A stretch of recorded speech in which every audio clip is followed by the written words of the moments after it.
The Word of God is alive and powerful, sharper than any two-edged sword, piercing even to the dividing asunder of the soul and the spirit, and of the joints and the marrow, and is a critic of the thoughts and intents of the heart.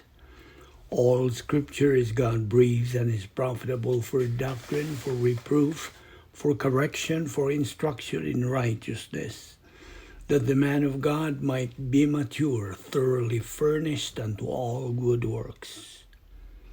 The entrance of thy words giveth light, it giveth understanding to the simple. Every word of God is pure, he is a shield unto them that put their trust in him. Welcome everyone, especially our subscribers, to our daily doctrinal Bible study through the Balbido evangelistic ministry. And so we will start right away. And for you believer, you know what to do to be filled by God, the Holy Spirit. It is using the principle of 1 John 1:9.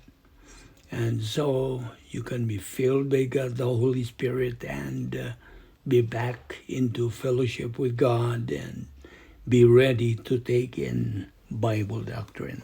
But for you unbeliever, it is using your volition, the positive pole of that volition, to believe in Christ as your Lord and Savior. Acts 16:31. Okay, we will start right away. Yesterday we said that the resurrection or the rapture of the church, that's the other name, not a single person knows when it's going to happen. Absolutely no one. It is only God who knows and who holds this very event. Only God. It's only God, through his perfect sovereignty, who knows when this very event is going to happen. That is what we have read a while ago. And, well, of course, we read this yesterday. What we read a while ago, we would say a while ago, has nothing to do with his second coming. Please bear that in mind. Oh yes, there are a lot of people who know that Christ is coming again. But do you know what?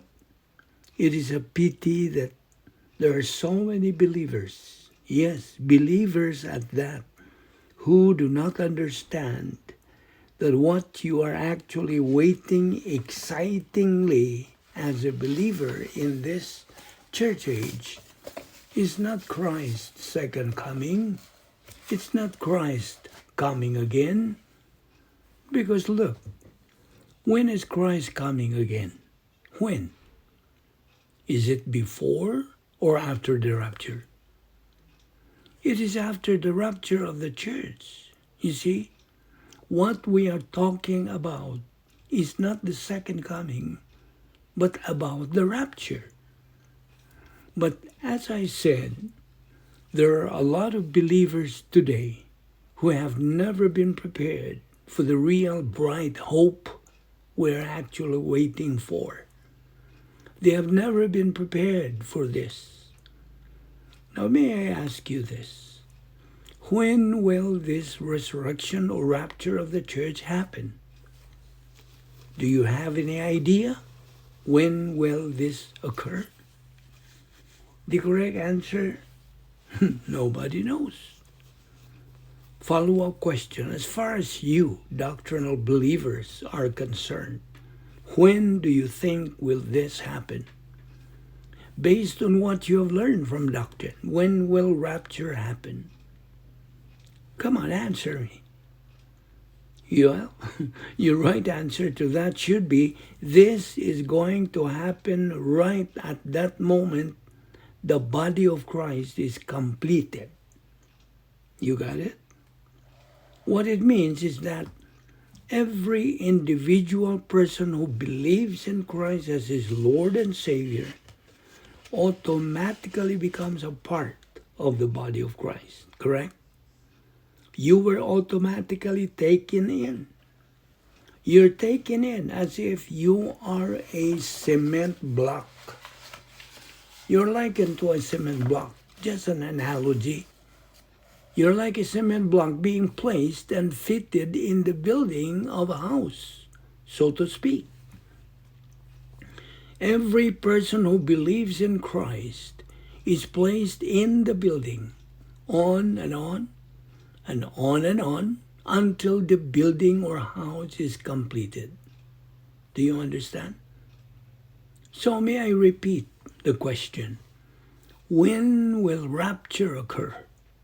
The answer, as soon as the body of Christ is completed. Okay?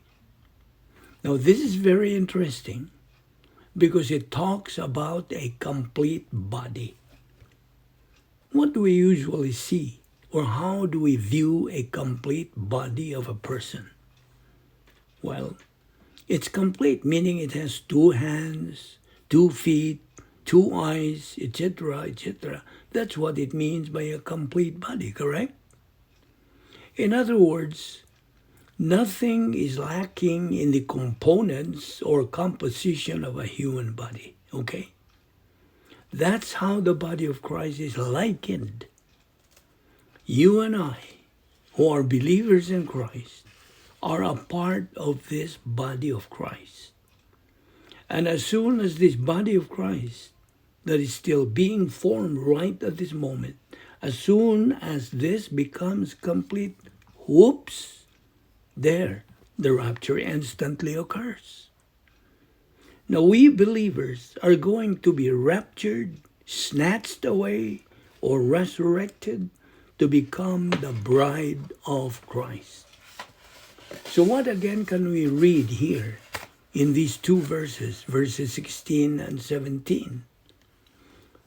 It says again in verse 16, as, "For the Lord himself will come down from heaven with a loud command, with the voice of the archangel, and with the trumpet call of God." Now what's this?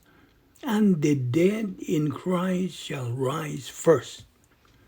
Verse 17, "After that, we who are still alive and are left will be caught up together with them in the clouds to meet the Lord in the air."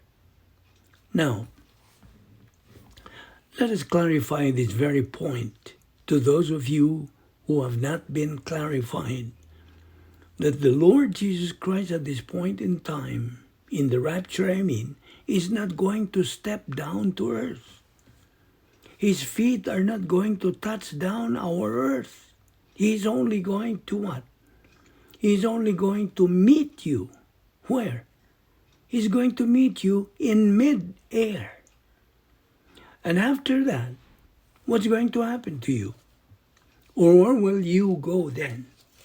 The answer, you're going to heaven. Yes, our Lord Jesus Christ is going to take you and me to heaven. You and me, believers. And this is what we mean by the rapture of the church. While the second coming of Christ, take a good look at it. Where will Christ be when he comes back to earth during his second advent? Where will he be? In his second coming, he is going to touch down to earth. His 2 feet are going to step upon the soil of this earth. Where? Or in what part of the world is he going to step down? Do you know where? Would he step down here in the United States or wherever? The answer, it would be in the Mount of Olives. That's according to Zechariah chapter 14 verse 4.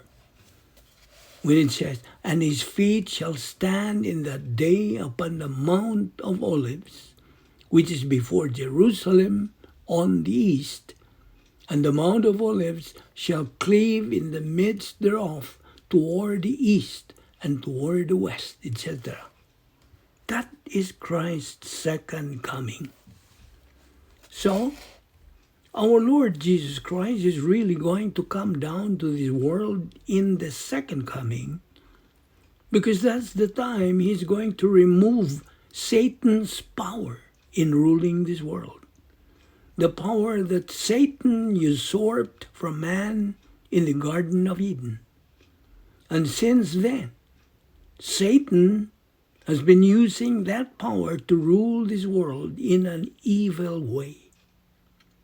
That's the reason why in the original language this world is called Cosmos Diabolicos, meaning the devil's world. So, in the second advent, our Lord Jesus Christ is going to remove that power from Satan, and this very time, our Lord will be reigning our world. That's the reason why he is going to establish the 1,000 years of his reign, which is termed in theology as millennium. But at this time and age of ours, in the present age in which we live, all that we can see here in the history of man is what we call historical trends. But if you have been discerning all these years, if you have been keenly observing the trends of our history today, they seem to be telling you, they seem to be teaching you to focus to the things that are happening, which have some similarities to the events being prophesied to happen in the future. It was Apostle Paul himself who said that it is possible that this event, the rapture, can happen during my time while I'm still alive. Paul said that. What Paul meant to say was that this very event, rapture, could have happened during his time. Correct? But did it happen already or not yet? Answer, not yet. Because you are still here right now. So, it hasn't happened yet.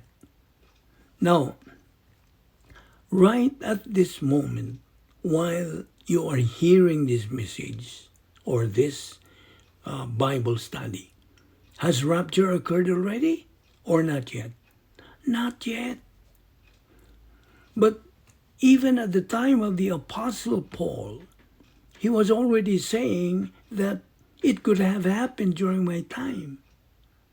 Now, while you are hearing this message, studying with me about this doctrine, you can say that it is possible, as I also have said, that this very event can happen during our time. Correct?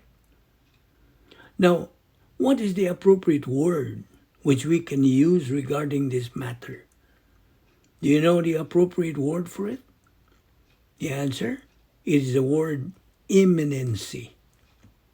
There is a doctrine for this, the doctrine of the imminency of the rapture of the church. Do you know what does it really mean? It means that this very event, the rapture, may happen at any time.